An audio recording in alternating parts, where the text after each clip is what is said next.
Welcome to MANstream Media, a place where you can get the news and the issues from a male-friendly perspective.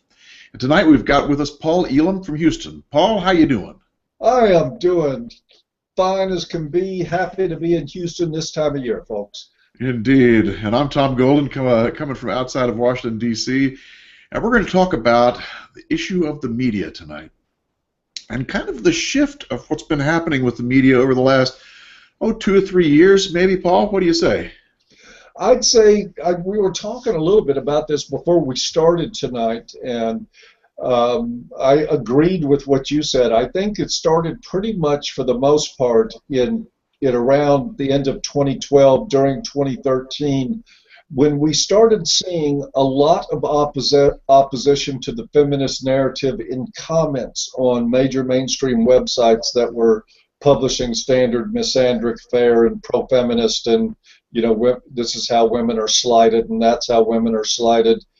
And we started to see a reaction first in the comments. I think that's a result of a lot of websites online like ABFM and others that are educating people about what the issues really are. And then they take that and they go out to websites, and when they see this stuff, they say, hey, wait a minute, let's take a closer look, let's look at the facts. And it seemed like that all the way through 2013, that built momentum, and to where now at this point, unless you go to somewhere like Pandagon, where they basically, or Jezebel or Feministing, where they basically erase anything that they disagree with, you can't find a mainstream article that's written from a feminist perspective where there isn't a whole lot of dissent from what it's saying. Yes, and that is sweet to see. I got to tell you that. I mean, I'm sure you have, and I've been following the comments on articles for years.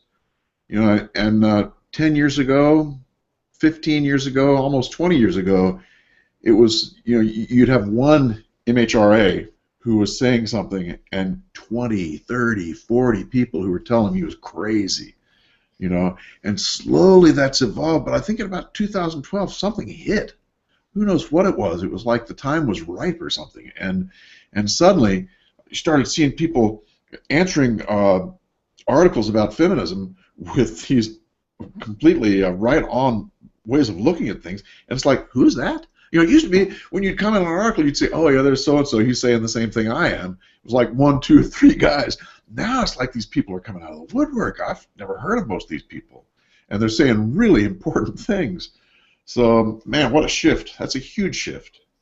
And what I think is important here is that shift is something that I think that publishers have picked up on. I mean, they do read their comments. They track the general pulse of their audience.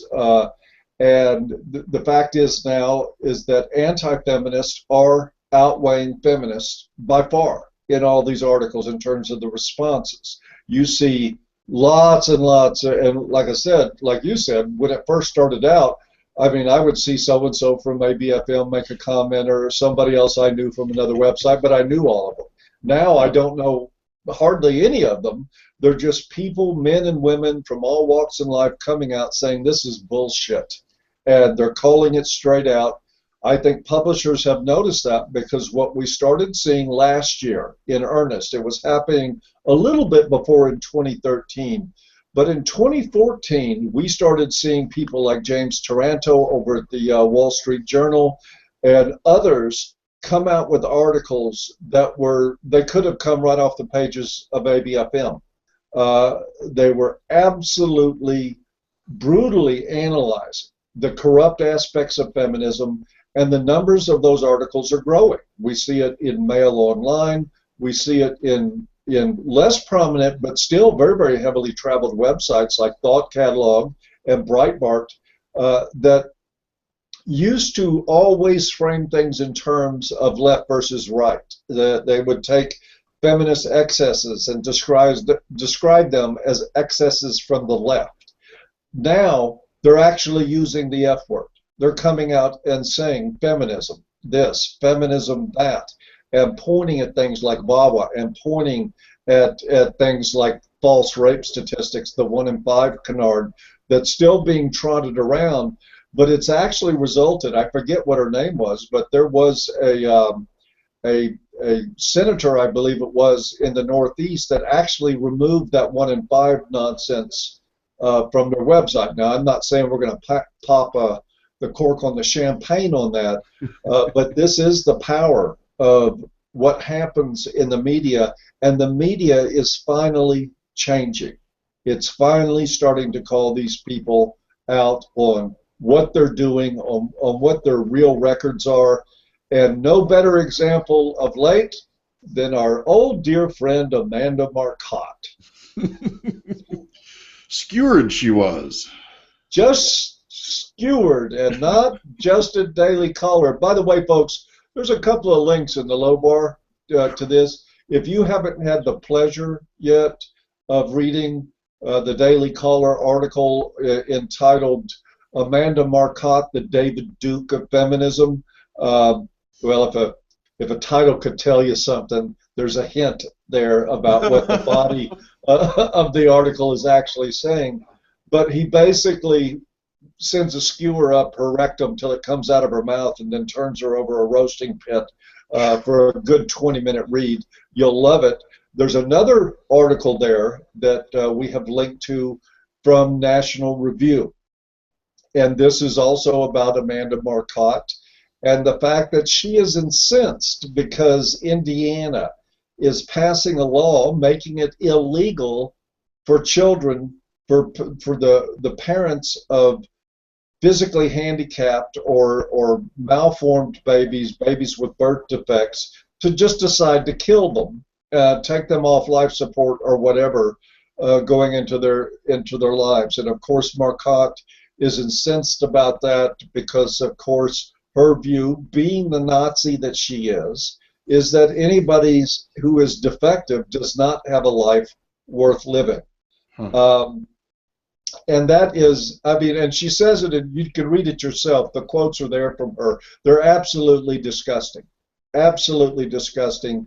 She is advocating that if a baby's defective, the best thing you can do is kill it. And she is outraged that Indiana wants to prevent that. Tom, what do you make of that? Well, I just can generalize and say all men must be defective too, right? Well, that's... Hey, boy, that's scary. If they're defective, off with their heads. So I just, the whole thing is sort of frightening in a way, but it's just beautiful that they took her to task. These two publications are not men's rights groups, No, they're not. Yeah. I do have two things to say to the Daily Caller and to the National Review. You're welcome. Because it was ABFM and websites like it who have paved the way to make this sort of dialogue needed and appropriate in modern society. Until the men's movement came along and started unabashedly addressing these issues and showing these ideologues, these corrupt, viciously hateful ideologues like Amanda Marcotte, for who they really are, they got a pass everywhere they went. Like I said, even places like Breitbart wouldn't even say feminism. They would call it the left. Everybody was terrified of saying the F word. And now, folks, it's becoming popular to say the F word and to attack it. And I think this is exactly how it's supposed to be done. What you do, and this is the prescription for those of you out there taking show notes on how to take these fuckers down, is that you start with one individual. Amanda Marcotte is a great example. She's a Nazi. She is a corrupt, hateful cow that wants to kill babies, that wants to take away due process, that wants to end rights, that wants to harm people as much as she possibly can, and wants to have laws passed to enable her to harm even more people. She is hate personified in so many ways. She's been given a pass for decades now on all the hate that she has been pushing. And now what you're seeing with these two articles back to back, I don't think they're accidental. I think Amanda Marcotte is in the crosshairs of people that have had enough of this stuff, and that you're going to see more of that. And here's how it works. Cut Amanda Marcotte off from society. Make it unacceptable to do business with her. Who, even liberal publications, once somebody has been identified as being a bigot, which Amanda Marcotte is, once they've been publicly outed, once their hate, even for, I mean, my God, I'm going to tell you something. I watched many years ago two friends that were parents of a child that eventually had to be taken off life support. You cannot possibly imagine the agony of something like that until you've been through it. It was so horrifying. The thing had me in an emotional mess for quite some time because these people were friends, and every day they woke up, they faced these decisions. And for people like Amanda Marcotte to step in and say, well, your baby's screwed up, no point in it, just go ahead and kill it and get it over with. That is a level of insensitivity that I would not ascribe to your average Nazi. And it's just horrific. So you identify her for what she is. Put them out there. I hope you guys at National Review, at Breitbart, at Daily Caller, at Thought Catalog, at the other publications that are finally starting to stand up to these hypocritical, lying, destructive scumbags, target Amanda Marcotte. Make her persona non grata by exposing the dirt that is all over her, and cut her off from her support. Make her so she's persona non grata even in her own community, and then you pick another target. And then you will start seeing the tunes change across the femisphere. Exactly. They're going to get the message exactly that hate is not going to sell to people anymore under the banner of equity and egalitarianism.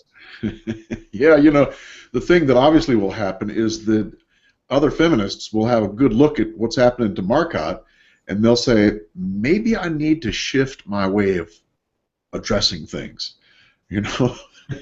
And boy, does that need to happen. Well, and it has in some ways. I mean, 2014 was the year we saw Big Red proclaim that feminism watches out for men's issues too, and that that men do have problems. We know they have real serious problems that need addressing, but we just don't need them talked about by uppity men like Paul Elam, and that if we just help them destroy patriarchy, that all men's problems would be solved. That, believe it or not, is a start, because where we came from was absolute and complete denial that men had anything but power. Zero. And so now their tune is already changing. If we hammer them on them enough, and I dare say, if we destroy enough of them publicly, and I mean that not in a physical sense, but if we destroy their reputations by shining a light on it, if we destroy their worth to their own community by exposing what bigots they are, then you will really see the narrative change, and feminists will actually start talking about real men's issues. Yeah, you know, I think you're right, Paul, but a part of me sort of worries about that. You know, because, you know, it's kind of like the same thing as the men's studies being taken over by, quote, gender studies. It's like if feminists start talking about men's issues, boy, they're going to have a slant on it that's just, you know, not good. Yeah, it's sort of like they just keep being absolutely nutty like they've been, so that they can just keep getting taken down. You know, don't get reasonable on us, because they're much less a target if they're reasonable. You know. That's a fair point, Tom. I mean, there's no arguing that feminists beginning to really address men's issues is somewhat like the KKK addressing the issues of inner city blacks. Yes. It's we'll help them. Yeah, of course, will be very helpful. Oh, if you notice, even the KKK recently has opened up their membership to blacks and Latinos. What? I couldn't believe. Yes, they have. What? If you Google that, you'll find the story. So I'm sure all is right in the KKK now. They just want brotherhood and equity with all human beings. But yes, they have opened up their membership to be non-racially discriminatory, and that is precisely the kind of bullshit that I will expect from feminists when Yes. they try to pretend to turn over a new leaf. But Yes. here's the deal. Wherever your mouth goes, your ass is eventually going to follow. If they start openly acknowledging that there are real men's issues like custody bias, like male suicide, like false accusations, like lack of Domestic due violence. process, and the list that goes on and on and on and on and on, Yeah. they eventually will have to start talking about things like that in a real way, because we're going to have a men's rights contingent out there that is not going to let lip service do the job. Yes. That's The, part of our job. yes, is Yeah. to hold them to the fire. The Yes. advantage, Tom, that I'm wondering, I wonder what you think about this, is that in some ways, like if we take a look at services for domestic violence, feminists already own that industry. They have the infrastructure in place. They have the funding in place. All they need to do is open that up to any victim, right? And to open up counseling services to any perpetrator, regardless of sex. Whether that's doable is a question. But since the infrastructure is already there and already in place, there is, I think, a certain amount of logic in asserting that why not let them have it as long as they are actually practicing it in a non-discriminatory way. And that can be monitored. Hey, Of course, I might be crazy too. if they can practice it in a non-discriminatory way, I'm all for it. That sounds like a good idea, but I just have my doubts. You know, the domestic violence industry is a good example. The whole thing is set up for women, and from the bottom to the top. You know, the people who are volunteering there oftentimes are only women, and they're women who have been beaten by men. Now, what kind of bias do you think someone's going to have if they have been an abuse victim of a male? They're not going to be wanting to be kind and understanding and listen to some guy that's had, you know, a similar kind of beating situation. I just can't see it. Yeah, you're right. And even worse, some of them are women who are not beaten by men, who actually did the beating themselves and used the Yes. system to make it look like the guy, so they came in on Yes. corrupt intent to begin with. It's like I'm saying, I know I'm talking about a bit of a pipe dream here. I don't, I think it's but worth thinking about it, and I think that one of the things we can do with the domestic violence thing is to bring more professionals in, you know, and get away from this volunteer kind of grassroots idea about women are the only victims, and bring in people who are going to help couples deal with things, you know, because there was this big, you know, when the domestic violence thing started back in the 90s, or probably the 80s, there was this big fight between people who wanted therapists involved in domestic violence, in helping the couples, and people who didn't. And the people who didn't won. You know, they got their way with the Duluth thing, and you know, it's just it completely sealed out professional counselors to be able to come in and be of assistance, because I don't think they wanted couples to get better. You know, oh no, there's no money in there's no money in that. Yeah, exactly. They wanted to blame men and see women as victims, and counselors, good therapists, wouldn't see it like that. You know. Well, and then of course the horrific artifact and after effect of that was that you saw a bunch of clinicians adopt the Duluth model. Yeah, but It, I'm not so sure it was clinicians that adopted that. You know, it was the activists. And the yeah, whole Duluth thing started when they had this meeting in Duluth, Minnesota, with people in the city who were gathering to try and figure out what to do about this recent murder of this woman by a man. So the whole Duluth model came from this grassroots movement. It wasn't professionals on the thing. There was maybe some there, but it was more people in the community looking at what can we do about this problem of men killing women, you know, which is a reasonable concern. Of course, it went from there to just be a one-sided deal where okay, we're only thinking about that. We're not thinking about, you know, the other side of things. So, wow, that's an interesting fact. I did not know that. So the entire model that feminists use to address the global picture of domestic violence was rooted in activism around one act of violence. well, that was the stimulus for them getting together to talk about what's going to happen in Duluth. Now, it must have been 15 years since I've read about this, so please forgive me if I have my facts incorrect, but I think that's pretty close. Well, it's interesting too, because the effects of that have not been particularly good for women. And I know one example that Angry Harry brought up about that, and he did a analysis of what had happened in the state of Michigan starting in the 1960s. In the 1960s, the rate of spousal homicide was just about even between men and women.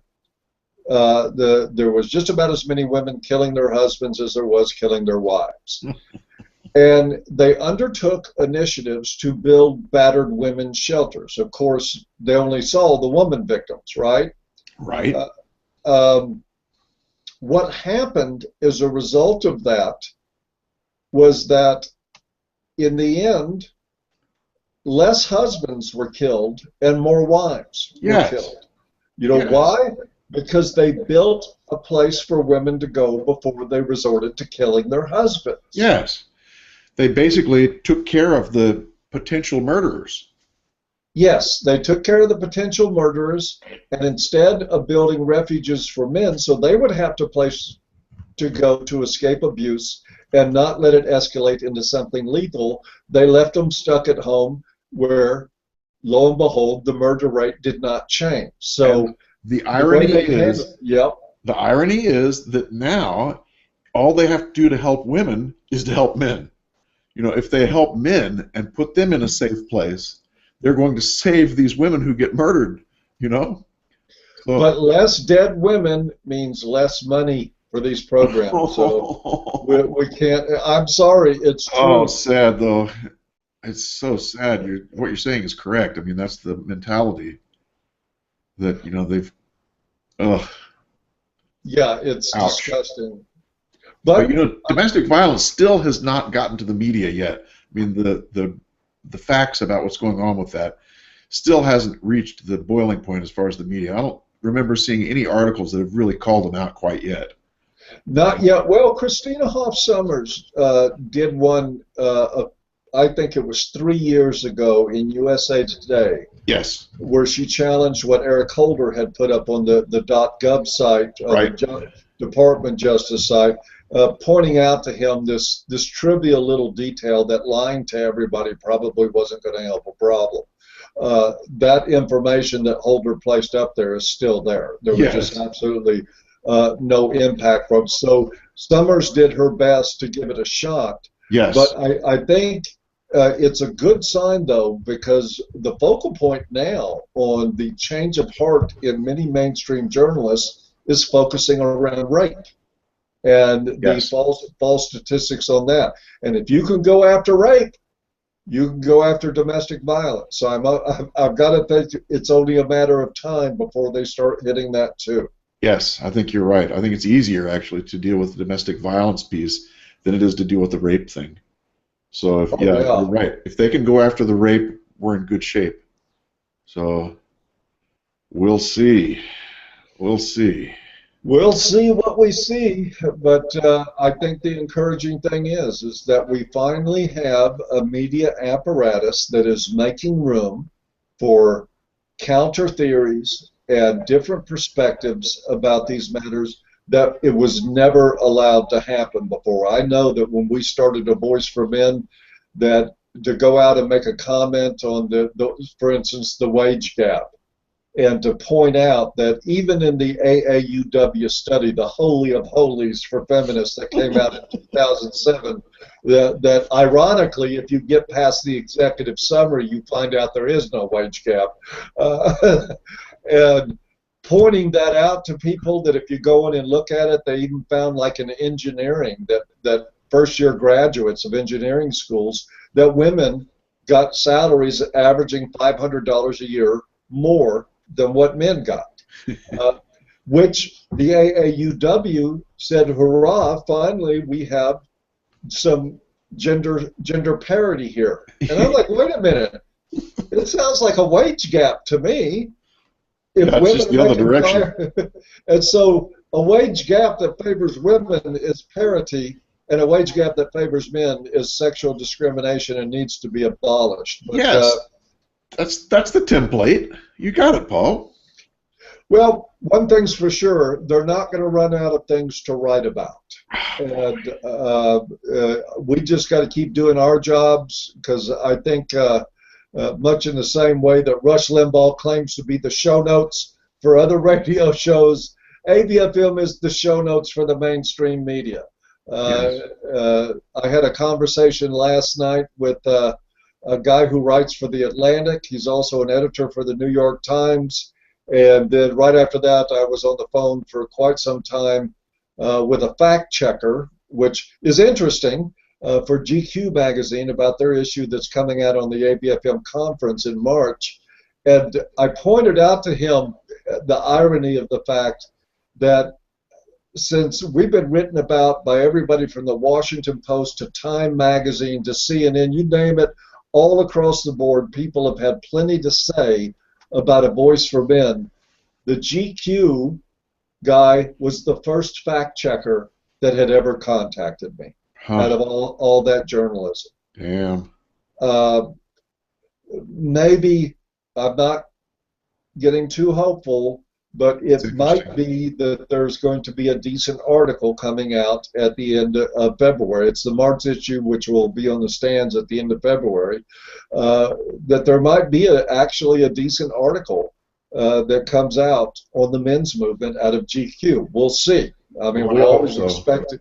We always expect a hit piece, but yes, like I said, the tide is turning. And yeah, I think that's right. That's heartening to hear. You know, it makes me think that the media that I've done on the therapy stuff that I do, I've run into fact checkers all the time. You know, whether it's, you know, this newspaper or that newspaper or whatever, they usually, you know, call back or email back and say, let's make sure we got this straight, blah, blah, blah, blah, blah. I say, yeah, that's right. But all the men stuff, I didn't even think of it until you said that. All the men stuff I've ever done, no one has ever called. They don't care. No. They've already decided what they're going to write. That's it. So we took it as a good sign that they actually send a fact checker to talk to me. That, of course, it's no guarantee. It can all be smoke and mirrors. No, it's not. But still, like you say before, you know, all media is probably good for us. Yeah. Because it's going to stir the pot. And I think that is one of the things that AVFM has really done well, is AVFM has stirred the pot. And when this pot is stirred, the other media start looking at it and go, oh my, look what's bubbling here. Yeah. And then they see all the comments, and bingo, you know, it becomes something that's easier for them to put out there. Because before, man, 15 years ago, they wouldn't touch this stuff. It was just untouchable. It was worse than a plague. You know, it's like they just wouldn't touch it. I can remember going to, you know, begging newspapers to do an article on such and such, and they wouldn't even think about it, consider it. You know. I used to in the old days. You see behind me the copy of Warren's Myth of Male Power. Sure. That I have up there. It is full of clippings from years I spent writing editors to different newspapers and magazines and such, and USA Today and local rags around Houston. I probably wrote 20 letters to one that ever got published. Yeah. And I even had them take shots at letters to the editor, that the editor would come in behind the letter I wrote and say something snarky about me being a nutcase. It's a letter to an editor. Jesus. You're a nutcase. If I'm that much of a nutcase, don't print it. But this is what we've got to deal with in this. But I'm feeling very encouraged. Oh man, it's getting so much better. It's just I'd been, like to also pull out a surprise topic on you, if I can, go Tom. right ahead, man. What do you got? I want to talk about MGTOW a little bit, Yeah, if you don't mind. good. It's a touchy subject. There has I've been, noticed that. yes, yeah, a lot of people have noticed that. Yeah, Um, I wanted to say a few things about it, and I didn't want to dedicate a whole sit-down video to it right, because in right. the end, it's not worth it. But Good. I thought this was a good a place as any to bring it up. To give people the background on it, I committed sacrilege. I made a video some months ago where I stated it was actually not up to me to define who was and was not MGTOW. That it was actually, since I took the expression literally, men going their own way, I was not able to read into that any notion of it being about men going my way. It was about their way. And I made the horrific faux pas of saying that I included married men in that equation. I did say, in all fairness, that I don't think marriage is compatible with what would be MGTOW for me, and it's certainly not something that I recommend to anybody. That I support the marriage strike, that ABFM supports the marriage strike, and that we do not believe that marriage, as it is today, is a safe environment for young men to enter into. Right. It is fraught with danger, Yep. and the outcome, if you're lucky, I mean, there are marriages that work for people lifetimes. I come from a family, from a marriage that worked. But that is not typical of a lot. There's a whole lot of divorce, and there's a whole lot of acrimony that comes with it. But relating to the idea of looking around at life and informing yourself and educating yourself about what the facts are, about marriage, about corporate life, about everything, I did feel that it was quite possible for a man to look at all the facts, to weigh out what he wanted in his mind, and for him to go his own way in ways that some other MGTOWs may not approve of. This has resulted in quite a bit of strong reaction. And it is, I mean, it's not something strong reaction. I mean, I live by strong reaction. That's what I do, and it's an okay thing. But I find it curious that the what we've got here is a group of individuals who call themselves MGTOW and who have proclaimed to be more or less the officials of what MGTOW is and isn't. And I have breached their rules by saying that nobody would define me but me, or that in my mind nobody else would define anybody. I just wanted to put out a reminder that from the inception of AVFM, from the very beginning mission statement, from the very heartbeat of what we start out to be, was about men's choice. Tom used to phrase it, compassion and choice for men. Choice is a big deal. You get to choose. We do think that your decisions should be informed. We do think that you should weigh carefully the potential risk of every decision you make, because believe it or not, some guys out there, marriage is not the only risk for men that's out there. You encounter risk in a lot of different ways as society pushes you into the role of so-called manhood. But we were never about a gender war. We were never about being a tribe of all women's or cunts and hoes and skeezers, and no women can be trusted. There's no good women, that sort of thing. I want you to know that despite the criticism, I want all of you to know that I have never been more proud of AVFM. I've never been more proud of the work that people do at AVFM. We are moving forward, and robustly so, with the idea that both men and women are human beings. And yes, there needs to be some changes. Men need to get off their white horses. Women need to get off their pedestals. We need to start seeing each other as human beings. But I never pledged allegiance to a club of idiots. And that is what I have been confronted with, is a club of idiots, and that's fine. I deal with feminists for the last 25 years. Clubs of idiots are no stranger to me. Matter of fact, I don't know where my life would be without them. But ABFM's mission is to advocate for men and boys. If we have a single guy that's been accused falsely of a rape, we're going to advocate for him. If we have a married guy who's had his children taken away, we're not going to sit there and say, well, you should have never got married. That's your problem. We are going to try to advocate for him, as we have. We've advocated for Lieutenant Colonel Joel Kirk, for Gordon Smith, for Vladek Filler, all of which their problems came out of marriage. We're not leaving anybody behind, and we're not going to insist on an ideological purity test in order to be a part of the ABFM community, and anybody that doesn't like that can leave. You can come to Amazon and put one-star reviews all you want. By the way, my thanks for that. The book that I co-wrote with Peter Wright has been selling every day.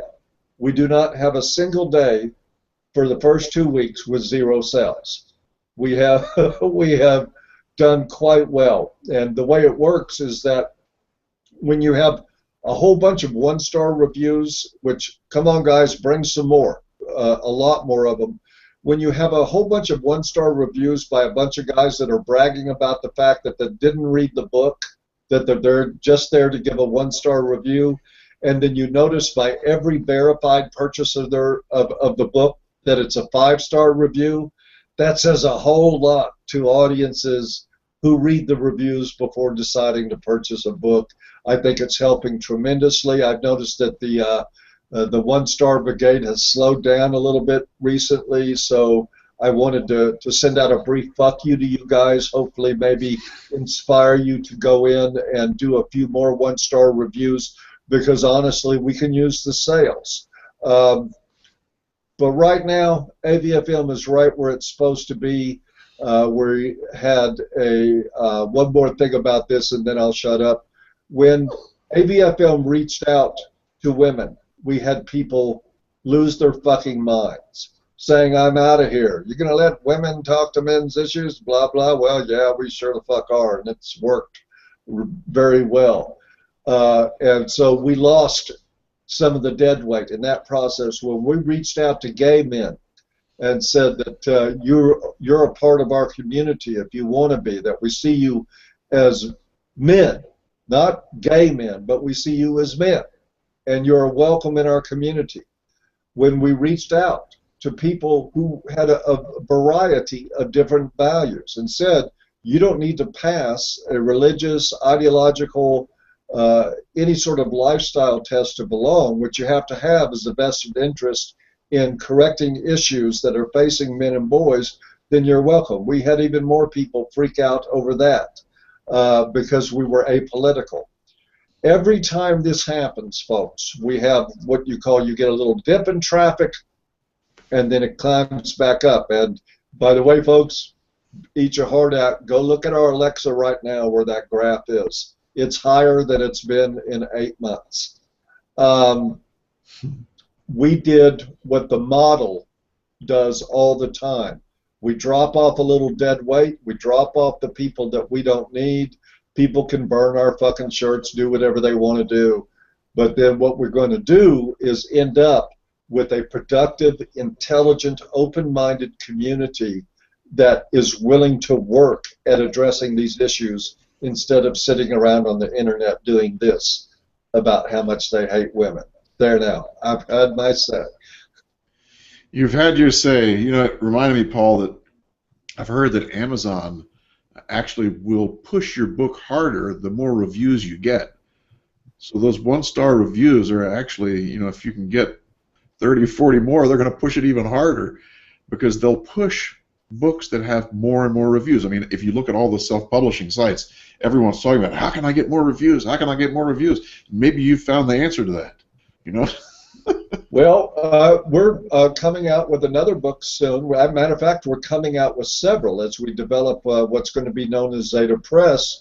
We're going to have lots of books. There are many books right now that are in the editing process, and I will count on the ideological MGTOW community to do their form of activism, which amounts to going in and giving a 1-star review and telling everybody, I didn't even read the book, I just hate Elam.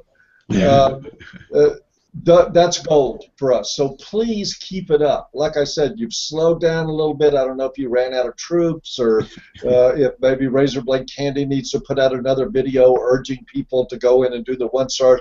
But please do what you need to do, because Tom's absolutely right. The quality of the review doesn't matter. Amazon takes books that the numbers of reviews matters, and they get more page impressions than others, which is why we're selling books every day. I said in one video that I was going to use that against you, and that's exactly what I did.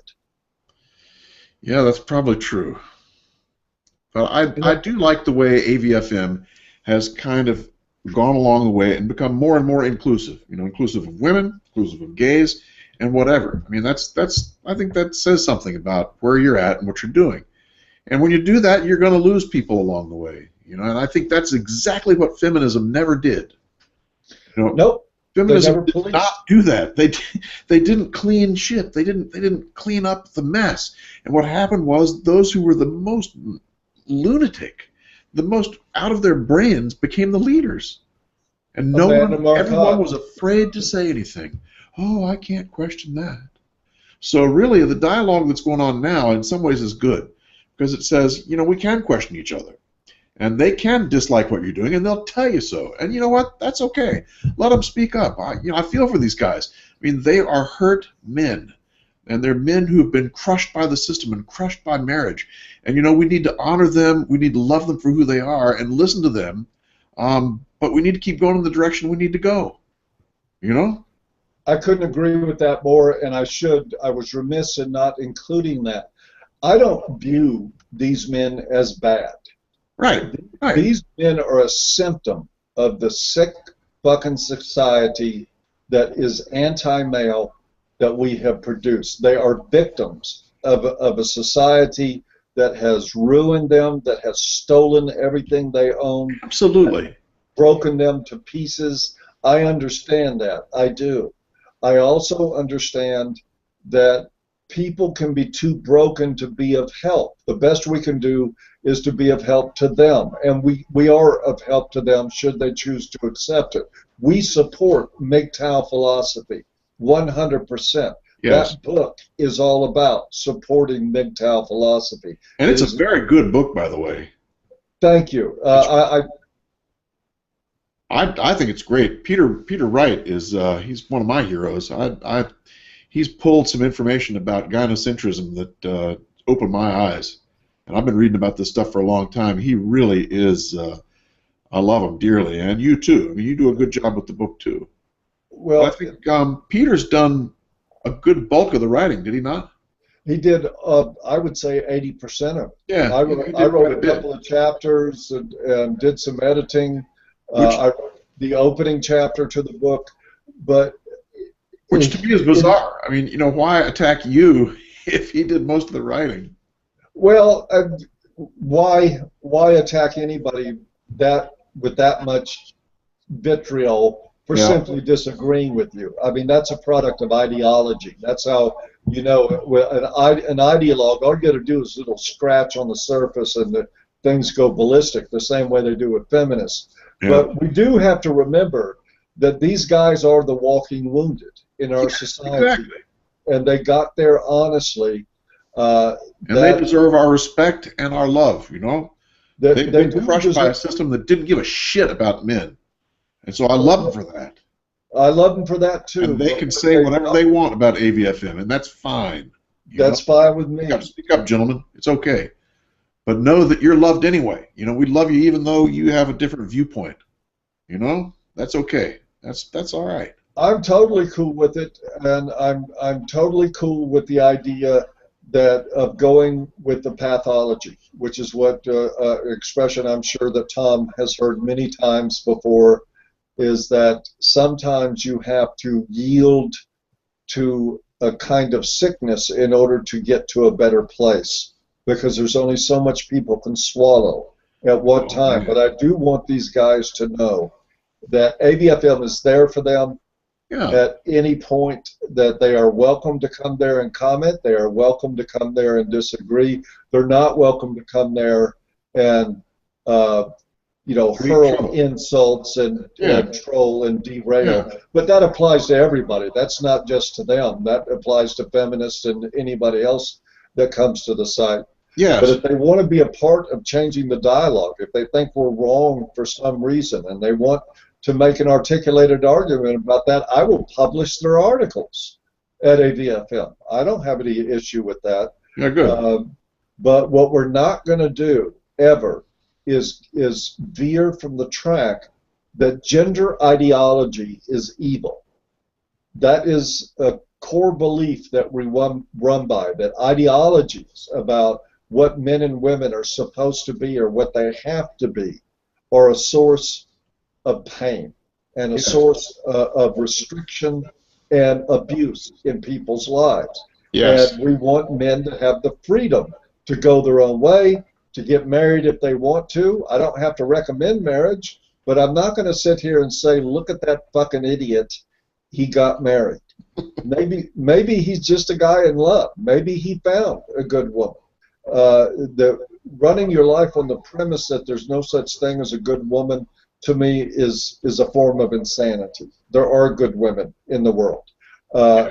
There's some very good ones. But anyway, don't need to get into that philosophical debate. I am going to say the door's open to anybody, but ABFM is going on the track. We have not veered from the beginning. We've done exactly what we were said we Yes. were going to do, was to build an inclusive movement of people who want to actually do something about how men and boys are being harmed in this culture. Yes. And gender ideologues are out. OUT, buddy. But at Sorry. the same time, men are good. That Yeah, almost sounds like a and you closing take note, the Tom. best of men. You take the best of men. You hit him enough times. You chop off enough fingers. You take his children. He's going to hit back. He's going to get nutty after a while. I mean, that's the way it works. God, if I'd had the same thing happen to me that happened to some of these guys, I would be absolutely out of my mind. I went through a period, and this is really funny. After I divorced, it was really funny. I had a divorce, which is, not near as bad as some of these guys. I lost a house, I lost some things, but they were things. They were replaceable things that I lost. I had my heart broken, like any divorce does to you. It's a very sad state of affairs, and I was, for a time, not exactly a warm and fuzzy guy when it came to women. When one of the things I did was I went out and bought myself a Softail. I bought a Harley. You bought a what? Huh? You bought a what? A Harley. A Harley. Yes, I bought a Harley, and I think, the feeling of freedom, and I enjoyed it very much. Yeah. And I remember about a month after getting it, I pulled into the parking lot of a convenience store and got off and went to go in, and some girl was in a car parked right next to where I parked, and she was all like, cute bike and all that stuff. Oh, that's maybe you could take me for a ride sometime. And I turned around and said, you know what? The very thing that you think you like about me right now is the shit that you'll try to figure out how to change in about 3 months.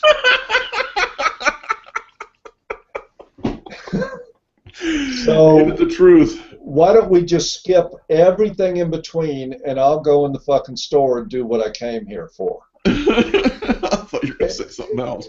And then I just walked off and went in the store. She was gone by the time I got back out. But that is, you get there in an honest place. When you feel betrayed, and I was betrayed in my marriage, I was hurt pretty badly, I went through a lot of grief and anguish over that, then it does. You understand it. It does. But the thing is, I also figured out after a period of time, I had to ask myself, is that how I want to live the rest of my life? Yes. And it wasn't. And I feel safer now than I did then. So And go that's why figure. I feel so strongly that we need to find safe places for men to get together. Yes, we do. Because we've got a lot of people out there, a lot of men out there who are hurting and who have no way to connect. And so we need to find places for men to get together that's safe without women, you know?